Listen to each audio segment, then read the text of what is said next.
This is Splash. He is Asian small-clawed otter. He's a member of our dive team.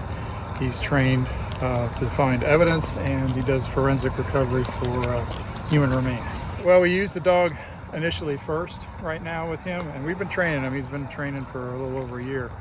But when he gets into odor, he takes off the boat, and then we have to go find him. So we use the dog first, and the dog stays with us and does the alert, tells us where the area is, and then we'll come back and get in our dive gear, load up the otter, and then we'll go back out and dive it and find the evidence or whatever it is we're looking for down there. He'll take us to it. So he goes down there, finds it, he comes back and tells us, and then he takes us back down. Now, the water's clear today, but if we had low visibility, we would put a harness on him, and he has a small line thin line that I put on him.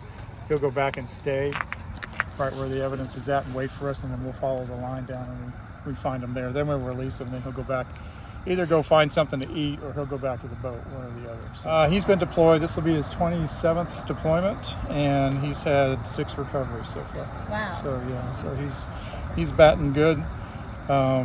So the other places that we didn't find anything, there was nothing there. So that's the way the search game goes. Sometimes you find it, and then you find out where things aren't, and that's important too. I'm in scuba and I'm underwater. What he's trained to do is, because I can't see him, because I don't have any visibility most of the time down there, he will come back and grab my mask. So he starts tugging on my mask. He'll let me know. We train him to tug on the mask, and then we'll attach a line to him, because I have one on my vest, on my scuba, and I just attach the line. He goes back, and then he will lay down on the evidence, and then I will follow that in. I follow the line in until I catch up with him.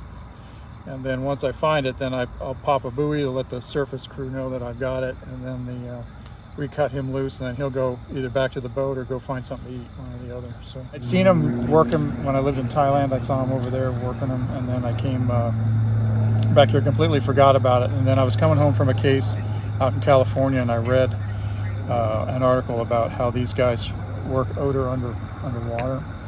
And I thought, since I train scent dogs, maybe I could train one of these guys. Because as a forensic diver, we miss more than we find, because the visibility is so bad. 90% of the time, I can't even see my hand in front of my face. And so we needed help. And I thought maybe this would be a good help for us. And so we're working on it. Hopefully it'll pan out and we can teach some other people how to do it. And then from there, it'll turn into something, and we can get a lot more recoveries, because that's the goal. We started them early at 6 months, which we didn't mean to, but we ended up at a case that I was working on for a university, and they wanted to, we come to a stalemate on it, and they said, well, let's go ahead and throw Splash in, and I'm like, he's young, and they're like, go ahead. So we did, and he found what we were looking for, so he did good.